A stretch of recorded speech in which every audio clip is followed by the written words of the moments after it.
কিছু যুবককে আল্লাহ পাক হেদায়েত দিলেন, এবং সেই যুবকরা সাধারণ কোনো যুবক ছিল না, বরং ওই সোসাইটির যারা নেতৃস্থানীয় ব্যক্তি তাদের সন্তান ছিল তারা। সুবহানাল্লাহ। হেদায়েত পাওয়ার পর তারা যেটা করলো, তারা ঈমানটা গোপন রাখলো। এরপর এক পর্যায়ে জানাজানি হয়ে গেল, তারা অন্যকে দাওয়াত দিতে লাগলো। দাওয়াতে খুব একটা ফলাফল আসলো না, বরং ওই স্বৈরাচারী শাসক দাকিয়ানুস সে তাদেরকে ধরে ফেলল। মাহফিল অ্যাপ, একজন মুসলিম হিসেবে মাহফিল অ্যাপ ব্যবহার করা আমাদের ঈমানি দায়িত্ব। ধরে 3 দিনের আলটিমেটাম দিল, 3 দিনের মধ্যে যদি এই ধর্ম ত্যাগ না করেছো, আমাদের ধর্মে ফিরে না আসছো, তাহলে তোমাদেরকে মৃত্যুদণ্ড দিব। কথা কি বুঝতে পারছেন আমার? আচ্ছা। এবার তারা চিন্তা করছেন এখন কি করা যায়। তাদের সাথে একটা কুকুর ছিল। কি ছিল? কুকুর। এবার তারা চিন্তা করলেন আমরা এখান থেকে চলে যাব, আমরা এখানে ফাসাদ সৃষ্টি করব না, এদের সাথে আপোষও করব না, ধর্ম ত্যাগও করব না, আমরা এক আল্লাহর তাওহীদে থাকবো, এখান থেকে ডিসকানেক্টেড হয়ে যাব, এই ফিতনাময় পরিবেশ থেকে আমরা সরে যাব, সাইলেন্টলি এখান থেকে লিভ করব। তারা চলে গেলেন। তারা চলে যাচ্ছিলেন অন্য কোনো জায়গার দিকে। পথিমধ্যে তারা ক্লান্ত অনুভব করলেন, একটা গুহার মধ্যে আশ্রয় নিলেন। সেই গুহায় শোয়া মাত্রই তারা ঘুমিয়ে পড়লেন। এবার ঘুম থেকে উঠলেন। ওঠার পর একজন বলছেন যে কতদিন ঘুমিয়েছি আমরা? একজন উত্তর করছেন হয়তো একদিন ঘুমিয়েছি বা একদিনের কিছু অংশ। আরেকজন বলছে আল্লাহ ভালো জানেন কতদিন ঘুমিয়েছি। আচ্ছা ঠিক আছে, আমরা ক্ষুধার্ত, এই পয়সাগুলো নাও, নিয়ে বাজারে যাও, বাজারে গিয়ে কিছু খাবার কিনে নিয়ে আসো। এবার সেই ব্যক্তি পয়সাগুলো নিল, নিয়ে বাজারের উদ্দেশ্যে রওনা দিচ্ছে। এবার গুহা থেকে বের হয়ে সে যা দেখলো, এই দৃশ্য দেখে তার কাছে মনে হচ্ছে যে সে স্বপ্ন দেখছে। এটা কোনো স্বপ্ন, দুঃস্বপ্ন মনে হয়। যে রাস্তা দিয়ে তারা এসেছে এখনকার রাস্তা এমন নয়, যেই পথ দিয়ে তারা গতকালকে এসেছে সেই পথটা এমন নয়, যে বাজারে সে গেল সেই বাজারটা আগের মতো নয়। তার কাছে মনে হচ্ছে সে স্বপ্ন দেখছে। যাই হোক, সে দোকানদারকে বলল যে কিছু রুটি দাও আমাকে। দোকানদার কিছু রুটি দিল, সেই ব্যক্তি পয়সাটা দিয়ে দিল তাকে। পয়সাটা হাতে নিয়ে সেই ব্যক্তি বলছে এই পয়সা, এই গুপ্তধন কোথায় পেয়েছো? দাঁড়াও, এখানে এখানে দাঁড়াও, কোথায় এই গুপ্তধন পেয়েছো? এই ব্যক্তির অবস্থা কিন্তু খারাপ। চিন্তা করেন আপনার অবস্থা কি হতে পারতো তখন। এই ব্যক্তি বলছে কোথায় পাবো পয়সা? এটা আমার পয়সা, এটা আমার উপার্জন করা পয়সা, কোনো গুপ্তধন পাইনি আমি। তো এই ব্যক্তি বলছে দোকানদার, এখানে যে রাজার সিগনেচার দেওয়া আছে, এই দাকিয়ানুস বাদশা, এ তো 300 বছর আগে মারা গেছে। কত বছর? 300 বছর আগে মারা গেছে। এখন এই লোকের মাথা আরো খারাপ।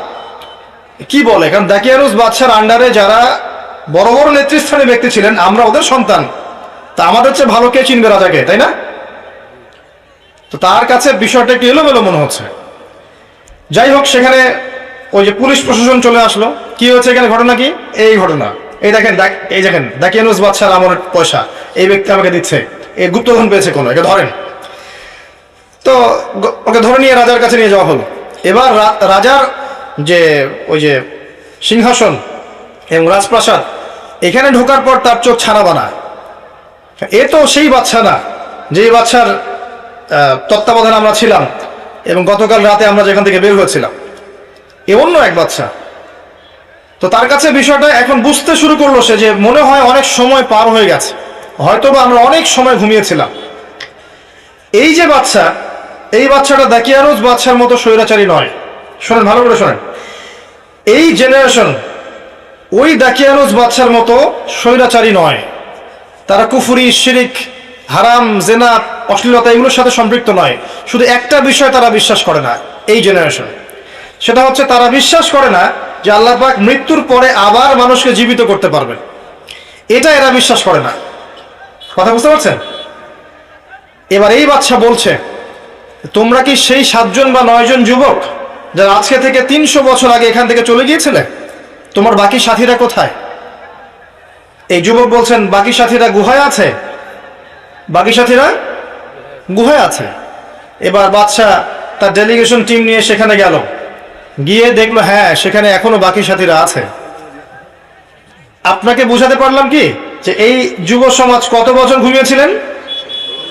প্রায় 309 বছর আল্লাহ পাক এদেরকে ঘুম পাড়িয়ে রেখেছেন, রাখানোর পর আবার জীবিত করেছেন। করে তারা যে সভ্যতা থেকে বের হয়েছিল, যে সভ্যতা ছিল জালেম, ফাসেক, অশ্লীলতায়, হারামে লিপ্ত, এরপর অন্য একটা সভ্যতার সময় তাদেরকে জীবিত করেছেন, ঘুম থেকে উঠিয়েছেন, যারা পরকালে বিশ্বাস করত না। আল্লাহ পাক এই 7 জন বা 9 জন যুবককে দিয়ে একটা পুরো সভ্যতাকে মেসেজ দিলেন যে আল্লাহ এই 300 বছর ঘুম পাড়িয়ে জীবিত করতে পারেন, ঘুম থেকে ওঠাতে পারেন, সে আল্লাহ অবশ্যই মৃত্যুর পর মানুষকে পুনরুজ্জীবিত করতে পারবেন। সবাই ইমানদার হয়ে গেল, আলহামদুলিল্লাহ। কি মেসেজ? মেসেজগুলো শোনেন। ওই দাকিয়ানুস বাদশার যে যুগটা ছিল, ওই যুগের অবস্থার এখনকার বিশ্বের অবস্থার মধ্যে কোনো পার্থক্য নাই। ওই দাকিয়ানুস বাদশার যুগটা ছিল শিরকে ভরা, এখনকার ওয়ার্ল্ডটা শিরকে ভরা। ধর্ম, অর্থনীতি, রাজনীতি, জিওপলিটিক্স, সামাজিক বিষয়, প্রতিটা বিষয়ের মধ্যে শিরকের আগ্রাসন দিয়ে ভরা আছে। আপনাকে ওই 2 চোখ দিয়ে দেখতে হবে। কয় চোখ দিয়ে? ওই যুগটা যেমন অশ্লীলতায় পূর্ণ ছিল, এখনকার যুগের দিকে তাকিয়ে দেখবেন অশ্লীলতায় পরিপূর্ণ যুগ একটা।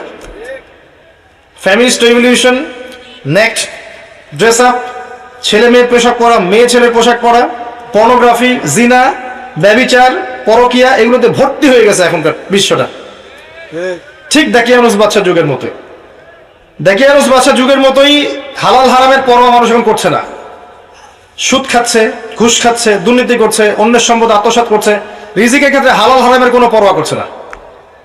ঠিক ওই যুগের মতোই প্রতিটা বিষয়ে কুফর, শিরিক, অশ্লীলতা, মাদক, পর্নোগ্রাফি, হালাল হারামের মানদণ্ড উল্টে দেয়া, আল্লাহর হালালকে হারাম করা, আল্লাহর হারামকে হালাল করে নেয়া, শিরিক করা, স্ট্যাচু ওয়ার্শিপ করা, প্রতিটা বিষয় এই বিশ্বের মধ্যে আছে। এবং যে বিশ্বে মাসিহুদ দাজ্জাল বের হবে, যখন সে বের হবে, তখনকার বিশ্বে এগুলো আরো সর্বোচ্চ মাত্রায় থাকবে। এখন যা আছে তার চেয়ে আরো বেশি মাত্রায় থাকবে। এখন মেসেজটা কি? এরকম অবস্থাতেও আল্লাহ পাক কিছু যুবককে হেদায়েত করবেন ইনশাআল্লাহ, কিছু মানুষকে আল্লাহ পাক হেদায়েত করবেন।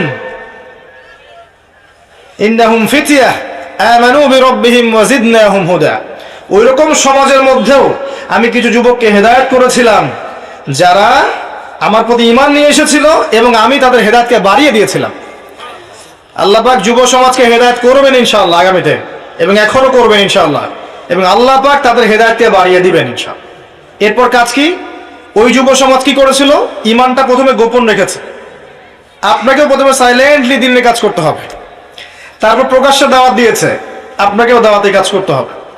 এরপর দেখবেন বাধা এসেছে, তাদেরকে আলটিমেটাম দেওয়া হয়েছে, তারা ফিতনাময় পরিবেশ থেকে নিজেরা সরে গিয়েছেন, ডিটাচড হয়ে গিয়েছেন, সাইলেন্টলি সরে গেছেন ওখান থেকে, যে ফিতনার সাথে আমি নাই। এবার রাসূলের হাদিসে আসেন, নবী সাল্লাল্লাহু আলাইহি ওয়াসাল্লাম বলেছেন শেষ জামানে এমন একটা সময় আসবে যখন মানুষের ঈমান ধরে রাখা হাতের মধ্যে আগুন ধরে রাখার মতো হবে। মানুষ সকালে মুমিন থাকবে, বিকেলে কাফের হয়ে যাবে, বিকেলে কাফের থাকবে, সকালে মুমিন হবে। মানুষ এমন হবে, ইয়াবিউ রাজুলু দীনাহু লিগরদি দুনিয়া, মানুষ দুনিয়ার স্বার্থে দিনকে বিক্রি করে দিবে। নবীজি বলেছেন এমন একটা যুগ আসবে যখন ফিতনা এমন ভাবে ছড়িয়ে পড়বে যে মুমিনের কাছে ঈমান বাঁচানোর জন্য শ্রেষ্ঠ সম্পদ হবে কিছু বকরির পাল, গবাদি পশু। এগুলোকে নিয়ে সে পাহাড়ি এলাকায় চলে যাবে, সেখানে গিয়ে থাকা শুরু করবে, সমাজ থেকে ডিটাচড। ফিতনা এমন ভাবে ছড়িয়ে পড়বে। নবীজি আরো বলেছেন আমর ইবনে আস রাদিয়াল্লাহু আনহুকে, ফিতনাময় পরিবেশে তুমি কি করবা? ঘরে থাকবা বেশি বেশি, মানুষের সাথে বেশি মেশার দরকার নাই, নিজের পাপের জন্য কান্নাকাটি করতে থাকবা, আর মানুষের সাথে কম কথা বলবা, কম বের হবো বাসা থেকে। মানে পুরো বিষয়গুলো বোঝাচ্ছে আপনাকে যে ফিতনাময় পরিবেশে এখানে ডুবে থেকে আপনি সংস্কার করাটা ডিফিকাল্ট হবে। আপনাকে ফিতনা থেকে ডিটাচড, একদম ডিসকানেক্টেড হতে হবে। হওয়ার পরে আপনাকে এই সংস্কারের কাজ করতে হবে। মুমিনরা যারা ঈমান বাঁচিয়ে রাখতে চাইবে তাদেরকে ফিতনা থেকে ডিসকানেক্টেড হতে হবে। পরিবারকে সময় দেন, বাসায় থাকেন, বিনা প্রয়োজনে বাইরে বের হবেন না, বেশি বেশি তওবা ইস্তেগফার করেন, আমল নামা গুছিয়ে নেন, মানুষের সাথে বেশি মেশার দরকার নাই, বেশি ফিতনাময় পরিবেশে এসে সংস্কার করতে যাওয়ার দরকার নাই। আপনি নিজেকে নিয়ে ব্যস্ত থাকেন, পরিবারকে নিয়ে ব্যস্ত থাকেন, নিজের ঈমান আমলটা হেফাজত করার চেষ্টা করেন। কারণ এমন একটা পরিবেশ আসবে, এমন একটা পরিবেশ আসবে যে ফিতনাগুলো এত ভয়াবহ হবে যে আপনার কাছে এরকম ডিসকানেকশন ছাড়া কোনো পথই খোলা থাকবে না। এখন হয়তো তেমনটা নয়, কিন্তু আসবে আস্তে আস্তে সামনে। এখনো দাওয়াতি কাজ করছেন, প্রেক্ষাপট সবসময় এমন থাকবে না। ভৌগোলিক পরিবর্তন, মহামারী, ঘূর্ণিঝড়, জলোচ্ছ্বাস, ভূমিকম্প, আল্লাহর আসমানি গজব, জমিনি বালা দিন দিন বাড়তে থাকবে। মহামারীর সিজনগুলো শেষ হোক, তারপর দেখবেন ওয়াবা'দাহু সানাওয়াতু জালাজিল, এরপরে আসবে জালজালার বছরগুলো, ভূমিকম্পের বছরগুলো। সামনে ভূমিকম্পের সিজন আসবে। আল্লাহু আ'লাম বিসওয়াব, কত সালে কখন আল্লাহু আ'লাম, বাট এটা একটা সময় আসবে। সানাওয়াতু জালাজিল, এত সহজ হবে না আগামী দিনগুলো উম্মার জন্য। এমন ভাবে হাদিসের শব্দ এসেছে যে একজন মুমিন চিন্তা করবে যে আগামী দিনটার চাইতে চলে যাওয়া দিনটাই মনে হয় ভালো ছিল। মানুষ মনে করবে যে গতকালটাই মনে হয় আগামীকালকের চেয়ে ভালো ছিল। যাই হোক, মেসেজ, ফিতনাময় পরিবেশে আসহাবুল কাহফ যেই কাজটা করেছেন, এই কাজটা যদি আপনি করতে পারেন, নিজেকে নিয়ে ব্যস্ত থাকেন, নিজের আমল গোছান, আকীদা ঠিক করেন, নিজের পরিবারকে সময় দেন, আপনার সন্তানদেরকে মানুষ করেন, জ্ঞান অর্জন করেন, এই অনুযায়ী আমল করেন, হালাল রিজিক খান, আদর্শ পরিবারটা করেন, আপনি কম মানুষের সাথে মেশেন, বাসায় বেশি থাকেন, বিনা প্রয়োজনে বের হবেন না, ফিতনায় জর্জরিত হবেন না, ফিতনাকে গায়ে লাগিয়ে নিয়েন না, এবং নিজের পাপের জন্য আল্লাহর কাছে তওবা ইস্তেগফার করতে থাকেন। এটা আপনাকে ফিতনা থেকে অনেকটা বাঁচাবে ইনশাআল্লাহ। এছাড়া খুব বেশি অপশন নাই আপনার হাতে। এবার আসেন, আল্লাহ পাক এই যুবকদেরকে হেদায়েত দিলেন। মেসেজ, এরকম পরিবেশে আল্লাহ পাক কিছু যুবককে হেদায়েত করবেন ইনশাআল্লাহ তাআলা, এবং তাদের হৃদয়গুলোকে আল্লাহ পাক জুড়ে দিবেন। ওয়ারাবাতনা আলা কুলুবিহিম, আল্লাহ পাক তাদের হৃদয়গুলোকে জুড়ে দিয়েছিলেন। ইমানদার যুবকদের মনের মিল আল্লাহ পাক দিয়ে দিবেন ইনশাআল্লাহ। এটা আল্লাহ করে দিবেন ইনশাআল্লাহ। আরো কি হবে দেখেন, তারা বলছিল যে আমাদের কওম আল্লাহ দ্রোহী হয়ে উঠেছে, তাই এখান থেকে আমাদেরকে গুহায় আশ্রয় নেওয়া দরকার। এখানে আপনাকে এমনভাবে একটা নিজের শেল তৈরি করতে হবে, ইমানের একটা শেল, যাতে করে আপনার ইমানের সামনে জাহিলিয়াত পরাজিত হয়ে যায়। এবার তারা যখন ঘুমিয়েছিলেন, আল্লাহ পাক কি করেছেন জানেন? ওয়াতারাশ শামসা ইযা তালাআত, আয়াতটা কি জানি? ওয়াতারাশ শামসা ইযা তালাআত তাযাওয়ারু আন কাহফিহিম যাতাল ইয়ামিন ওয়া ইযা গরাবাত তাকরিদুহুম যাতাশ শিমাল। মাশাআল্লাহ, খেয়াল করে দেখেন, আল্লাহ পাক বলছেন যখন তারা গুহার মধ্যে ছিল, এই 7 জন বা 9 জন যুবক, এরা কি সংখ্যা গরিষ্ঠ ছিল? অল্প কিছু মানুষ, ইমানদার বাট অল্প কিছু মানুষ। তাদের জন্য আল্লাহ পাক সূর্যকে ডান দিক থেকে হেলিয়ে উঠাতেন আর বাম দিক থেকে হেলিয়ে ডুবাতেন, যাতে তাদের ঘুমের কোনো ডিস্টার্ব না হয়। আপনি যখন ইমানদার হবেন, প্রকৃত ইমানদার, আল্লাহ পাক আপনার জন্য প্রকৃতিকে নিয়ন্ত্রণ করে দিবেন ইনশাআল্লাহ। যে যত বড় ইমানদার হবে, আল্লাহ পাক তার জন্য প্রকৃতিকে, আল্লাহ পাকের সৃষ্টিকে তার অনুগত করে দেবে ইনশাআল্লাহ আযজা ওয়া জাল্লা। আল্লাহ চাইলে ফেরেশতাদেরকে দিয়ে তাকে হেল্প করতে পারে ইনশাআল্লাহ। এটাও এখানে আছে, দেখাচ্ছে। তারা যখন ঘুমিয়েছিল, ফেরেশতাদেরকে দিয়ে আল্লাহ পাক একবার ডান কাত করাতেন, একবার বাম কাত করাতেন। তারা ঘুমিয়ে আছে, তাদের বডিটা যেন মাটিতে খেয়ে না ফেলে, এই জন্য আল্লাহ পাক ফেরেশতাদেরকে দিয়ে একবার পাশ পরিবর্তন করাতেন। আপনি আমি যদি ইমানদার হই, সত্যিকার অর্থে হকের উপর থাকি, আল্লাহ পাক তার ফেরেশতাদেরকে দিয়ে আপনাকে সাহায্য করতে পারেন।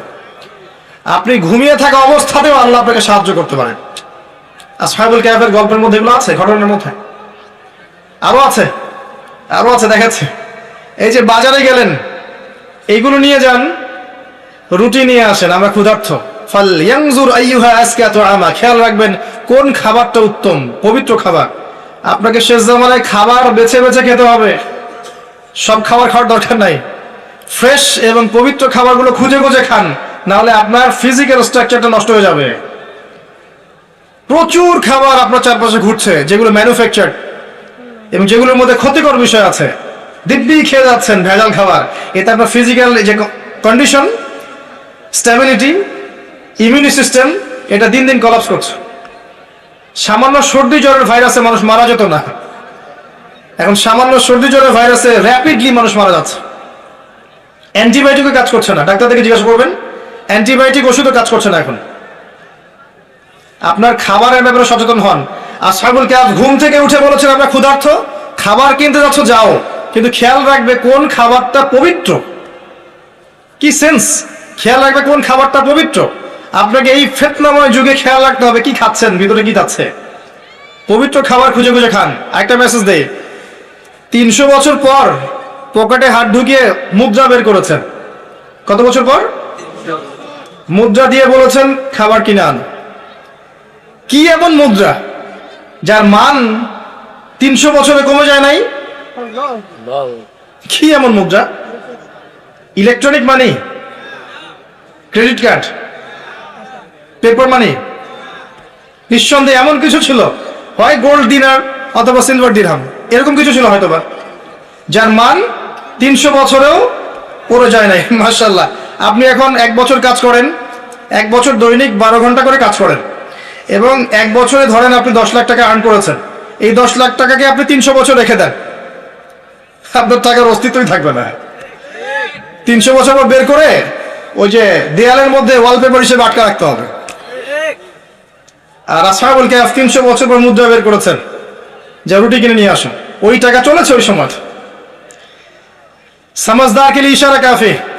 বুঝে নেন, যা চলছে এগুলোর মধ্যে একটা প্রতারণা আছে। এবং দরিদ্রদের, দুর্বলদের, আমরা তো দুর্বলদের সম্পদকে এভাবে সাক করা হচ্ছে, রক্তের মতো চুষে ফেলা হচ্ছে। আপনি 1 বছর শ্রম দিয়েছেন, যে টাকাটা আর্ন করেছেন, যখন এই মানটা অর্ধেক হয়ে গেল, তার মানে আপনার অর্ধেক শ্রম তো কেউ নিয়ে চলে গেল। শুধু মুদ্রার মান কমে যায়নি, আপনার শ্রমটাও তো কেউ নিয়ে চলে গেল। আমি যদি আপনাকে বলি, আমার ফার্মে কাজ করেন, 1 বছর কাজ করেন, আমি আপনাকে 6 মাসের স্যালারি দেব, করবেন? বা 1 বছর কাজ করেন, আমি আপনাকে 11 মাসের স্যালারি দেব, 1 মাসের স্যালারি দেব না, করবেন? আপনি 1 বছর কাজ করছেন, সম্পদ জমাচ্ছেন মাশাআল্লাহ, ইলেকট্রনিক পেপারে মাশাআল্লাহ, এবং ভাবছেন যেটা সাস্টেইন করবে, রেখে দিচ্ছেন, দেখছেন মান কমে যাচ্ছে। তখন আপনি আপনার শ্রমটা হারালেন। কে নিচ্ছে আপনার শ্রম? ওই যে পশ্চিমরা নিচ্ছে আপনার শ্রম, পশ্চিমরা চুষে নিচ্ছে। ওরা দেখেন দিন দিন ইনভেস্ট করছে, এরপরে আবার সুদ আছে, এর উপরে আবার সুদ আছে, তারপরে আবার এই যে আপনার যাকাতটাকে আমরা সরিয়ে দিচ্ছি, তখন আরো অবস্থা খারাপ। সমাজটা সাম্যাবস্থা থাকছে না, ইকোনমিক, এটার মধ্যে ব্যালেন্স কমে যাচ্ছে। আল্লাহ পাক বোঝার তৌফিক দান করুন, আমিন। এই যে আসহাবুল কাহফের গল্পটা বললাম, গল্প বলতে ভুল হয়, এটা আসলে ঘটনা, সত্য ঘটনা, এটা গল্প বলা ঠিক হবে না, এটা সত্য ঘটনা। এই যে ঘটনাটা আমি বললাম, এই ঘটনার মধ্যে আপনার জন্য মেসেজ আছে। তো প্রথম কাজ আমার নসিহত হচ্ছে, পড়াশোনা করেন, প্রচুর জ্ঞান অর্জন করেন, এমন জ্ঞান যেটা আপনার কয় চোখ খুলবে? 2 চোখ। কার মতো? খিদির আলাইহিস সালাম মতো। কার মতো? খিজির আলাইহিস সালাম মতো। এবং আপনি দূরদর্শিতা লাভ করবেন, আপনি দূর পর্যন্ত দেখতে পারবেন ইনশাআল্লাহ, আল্লাহ নূর দিয়ে ইনশাআল্লাহ। এরপরে আপনি কি করবেন? মনের মধ্যে তাসকিয়া নিয়ে আসেন, পরকালীন চেতনা জাগান। এই যে হিংসা, বিদ্বেষ, রিয়া, অহংকারের সংস্কৃতি বাদ দিয়ে দেন, মনটা ফ্রেশ রাখেন, আল্লাহ পাক আপনাকে নূর দিবে ইনশাআল্লাহ, শান্তি দিবে ইনশাআল্লাহ, প্রশান্তি দিবে। এরপর কি করবেন? যতটুকু জ্ঞান অর্জন করেছেন, আমল বাড়িয়ে দেন। ফরজ করছেন মাশাআল্লাহ, ফরজের পর নফলগুলো বাড়িয়ে দেন। যখন ফরজের পর নফল বাড়াবেন, আল্লাহ আপনাকে ভালোবেসে ফেলবে ইনশাআল্লাহ। আল্লাহ পাক যখন কাউকে ভালোবাসেন, আল্লাহ পাক ফেরেশতাকে ডেকে বলেন, জিবরাইল আলাইহিস সালামকে ডেকে বলেন যে আমি তাকে ভালোবাসি, তুমিও তাকে ভালোবাসো। এরপর তিনি সমস্ত ফেরেশতাদেরকে ডাকেন, ডেকে বলেন যে আল্লাহ তাকে ভালোবাসেন, আমি তাকে ভালোবাসি, তোমরা সবাই তাকে ভালোবাসো। এরপর ফেরেশতারা পৃথিবীবাসীকে বলেন যে আল্লাহ ওই বান্দাকে ভালোবাসেন, জিবরাইল আলাইহিস সালাম ভালোবাসেন, আমরাও ভালোবাসি, অতএব হে জমিনবাসী তোমরাও তাকে ভালোবাসো। এরপর ওই ব্যক্তির প্রতি জমিনবাসীদের মনের মধ্যে আল্লাহ পাক ভালোবাসা নাজিল করে দেন। কথা বুঝতে পারছেন? আত্মশুদ্ধি অর্জন করে, তাসকিয়া। এরপরে দৈনিক সুন্নাহর উপর আমল করেন, ডেইলি সুন্নাহ, 24 ঘন্টার কোনো সুন্নাহকে বাদ দিয়েন না। ঘুম থেকে ওঠা থেকে শুরু করে ঘুমানো পর্যন্ত প্রতিটা কাজ নবী সাল্লাল্লাহু আলাইহি ওয়াসাল্লামের সুন্নাহ মতো করার চেষ্টা করেন। প্রত্যেকটা দিনকে কাজে লাগান, একটা দিন একটা রাত হিসেব করে করেন, নোট আউট করেন। আজকে কত টাকা নামাজ পড়েছেন, আজকে 5 ওয়াক্ত পড়েছেন কিনা, আজকে মানুষকে দাওয়াত দিয়েছেন কিনা, আজকে 1 টাকা সাদাকা করেছেন কিনা, আজকে ইসলামিক কোনো বই পড়েছেন কিনা, আজকে কোনো মেয়ের দিকে চোখ তুলে তাকিয়েছেন কিনা, নিজে নোট আউট করেন, নিজের আমলনামা সাজান, রাত্রেবেলা এরকম করে তাদাব্বুর করেন, আত্মসমালোচনা করেন। ঠিক আছে? পরের দিনটা যেন আজকের চেয়ে বেটার হয়, এই চেষ্টা করেন, এই চেষ্টা করেন। এরপরে আমি বলবো হালাল রিজিক সার্চ করেন। যুবকদেরকে বলবো যে হতাশ হবেন না, আল্লাহ পাক আপনাদের সাথে আছেন ইনশাআল্লাহ। আল্লাহ পাক যুবকদেরকে ভালোবাসেন এবং যুবকদের জন্য আল্লাহ পাক আরশের ছায়া দিবেন ইনশাআল্লাহ। কোন যুবক? যারা যৌবন কালটাকে আল্লাহর ইবাদতে কাটিয়েছে। যা করেছেন ভাই করেছেন, জেনা করেছেন, তওবা করেন, আল্লাহ মাফ করে দিবেন ইনশাআল্লাহ। মদ খেয়েছেন, ছেড়ে দেন, এখন ছেড়ে দেন, আল্লাহ মাফ করে দিবেন ইনশাআল্লাহ। কাউকে কষ্ট দিয়েছেন, গুন্ডা মাস্তানি করেছেন, টিকটক জেনারেশনে ছিলেন, ক্যাসিনোতে গিয়েছেন, জুয়া খেলেছেন, গার্লফ্রেন্ডকে সময় দিয়েছেন, কি করেছেন, এখনই তওবা করে ফিরে আসেন, খালেস তওবা করেন, আল্লাহ পাক আপনার সমস্ত গুনাহকে নেকি দিয়ে পরিবর্তন করে দিবেন ইনশাআল্লাহ। টেনশন করবেন না, আল্লাহকে আপন করে নেন, আল্লাহ আপনাকে বন্ধু দিবেন, ওলামায়ে কেরামের সোহবত দিবেন, ঈমান দিবেন, তাওহীদ দিবেন, সুন্নাত দিবেন, রিজিক দিবেন, পরিবার দিবেন, স্ত্রী দিবেন, সন্তান দিবেন, সব দিবেন, আল্লাহ পাক দিবেন। একদম টেনশন ফ্রি থাকেন এবং দিনের পথে ফিরে আসেন। আপনার লাইফটা লিমিটেড, একটা দিন একটা রাতকে নষ্ট করেন না, যেটা চলে যাচ্ছে এটা ফিরে আসবে না। ডিসিশন একটা নিতে হবে, শয়তানের ইবাদত করবেন না আল্লাহর ইবাদত করবেন।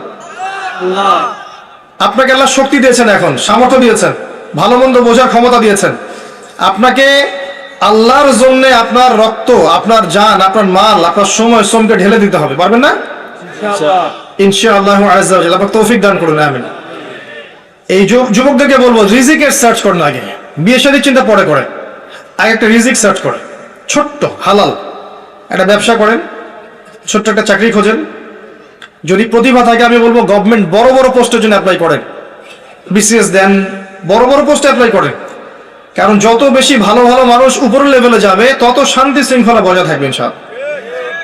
আর আপনারা যদি মনে করেন যে ওখানে যাওয়ার দরকার নাই, ওখানে গেলে খারাপ হয়ে যাব, তাহলে তো আরো খারাপ মানুষ ওখানে আসবে না? পড়াশোনা করেন, গভর্নমেন্ট জবের জন্য অ্যাপ্লাই করেন, বিসিএস কোচিং করেন, ক্রিয়েটিভ কিছু করেন, নতুন কোনো প্রজেক্ট করেন। অনেক ভাই আছে না কৃষিভিত্তিক প্রজেক্ট করছে, করে নাই, করে ভালো করছে না? অনেক ভাই বিদেশ থেকে পড়ে এসে গাভী প্রজেক্ট করে রাইজ করছে না? নতুন কিছু করেন, ক্রিয়েটিভ কিছু, মানে আপনি দেশকে, জাতিকে, সমাজকে এবং উম্মাকে ভালো কিছু দেওয়ার চেষ্টা করেন আপনার প্রতিভা দিয়ে। একটা হালাল রিজিকের সোর্সের ব্যবস্থা করেন, এরপরে আপনি বিয়ে করতে যান। বিয়ের ক্ষেত্রে খাদিজা রাদিয়াল্লাহু আনহার মতো কোনো মেয়েকে আল্লাহর কাছে চেয়ে নেবেন, আল্লাহর কাছে চাইবেন, আল্লাহ পাক দিবেন ইনশাআল্লাহ। আল্লাহর হাত কি সংকীর্ণ না প্রশস্ত? আল্লাহ পাকের হাত প্রশস্ত। এখন যদি কোনো মেয়ের সাথে সম্পর্ক থেকে থাকে, বিয়ের আগে হারাম, মোবাইল নাম্বার ডিলিট করে ফেলে দেন। আবার ডিলিট করার আগে বলেন না ফোন করে যে আমি আর তোমার সাথে কথা বলবো না, এটাই শেষ কথা। ওইটা বলতে গেলে আর কথা ছাড়তে পারবেন না, ওটা বলতে গেলে আবার আটকে যাবেন, ডিসকানেক্টেড হয়ে যান। ছেড়ে দেন, আল্লাহ পাক নেককার স্ত্রী আপনাকে দিবে ইনশাআল্লাহ। এমন মেয়ে আল্লাহ পাক দিবে ইনশাআল্লাহ, যে মেয়ে দেখবেন আপনাকে আল্লাহর পথে চলতে এমন ভাবে সাপোর্ট করবে যাতে আপনি বিশ্ব জয় করতে পারবেন ইনশাআল্লাহ তাআলা। আর আপনি যেগুলোর পিছনে ছুটছেন এগুলো কোশ্চেন কেন আপনাকে প্রশান্তি দিবে না। আপনাকে তার চাহিদা পূরণ করতেই সারা জীবন ব্যস্ত থাকতে হবে। ভুল করতে যায় না, এটা বিগ ডিসিশন জীবনে। এই ডিসিশনে যে ভুল করেছে তার সারা জীবন জাহান্নাম, মনে রাখবেন। এখানে যে সুখী তার জীবনটাই জান্নাত। এখানে পরিবারে পারিবারিক জীবনে যে সুখী নেককার স্ত্রী আছে তার পুরো জীবনটাই জান্নাত। ভুল করতে যাবেন, আল্লাহর কাছে চাইবেন, দোয়া করবেন, বলেন রব্বানা হাব লানা মিন আজওয়াজিনা ওয়া যুররিয়াতিনা কুররাতা আয়ুন ওয়াজআলনা লিলমুত্তাকিনা ইমামা। এরপর সন্তান সন্ততি হবে, সন্তান সন্ততিদেরকে এমন ভাবে মানুষ করবেন যেভাবে আপনি হতে পারেন নাই। ফ্রম দ্য ভেরি বিগিনিং ওদেরকে ইসলাম দিয়ে দিবেন, ইসলাম, ঈমান, তাওহীদ, সুন্নাহ এগুলো শেখাবেন। অন্যরা কি বলে বলুক, আপনি আপনার বাচ্চাকে আল্লাহর পথের জন্য তৈরি করবেন। পারবেন না? শুধু কি ছেলে হলেই করবেন, মেয়ে হলে করবেন না? মেয়েদেরকে বেশি গুরুত্ব দিবেন। মেয়েদের কি করবেন? বেশি গুরুত্ব দিবেন। মেয়ে হলে খুশি হবেন, মেয়ে হলে বেজার হয় না আমাদের দেশের মানুষ অনেকে, মেয়ে হলে আরো বেশি খুশি হবেন। কারণ একটা নেককার নারী একটা মুজাহিদ প্রজন্ম জন্ম দিতে পারবে ইনশাআল্লাহ। ওই যে হাজেরা আলাইহিস সালাম, তার গর্ভ থেকে জন্ম নেননি ইসমাঈল আলাইহিস সালাম? এই ইসমাঈল আলাইহিস সালামকে বলা হচ্ছে যে তোমাকে জবাই করব, তোমার মত কি? সে কি বলছে? ইয়া বাতি ফাআল মা তুমার, হে আমার বাবা, যা আপনাকে আদেশ করেছে আল্লাহ আপনি সেটা করেন। সাতাজিদুনি ইনশাআল্লাহু মিনাস সাবিরিন, আমাকে সবরকারী পাবেন ইনশাআল্লাহ। এই যে ছেলে ইসমাঈল, তাকে তার বাবা মানুষ করেননি, তার মা মানুষ করেছে। তাকে কে মানুষ করেছে? মেয়েদের যত্ন নেন, বোনদের যত্ন নেন, স্ত্রীকে সময় দেন এবং মেয়েদের মধ্যে দাওয়াতি কাজ বাড়ান।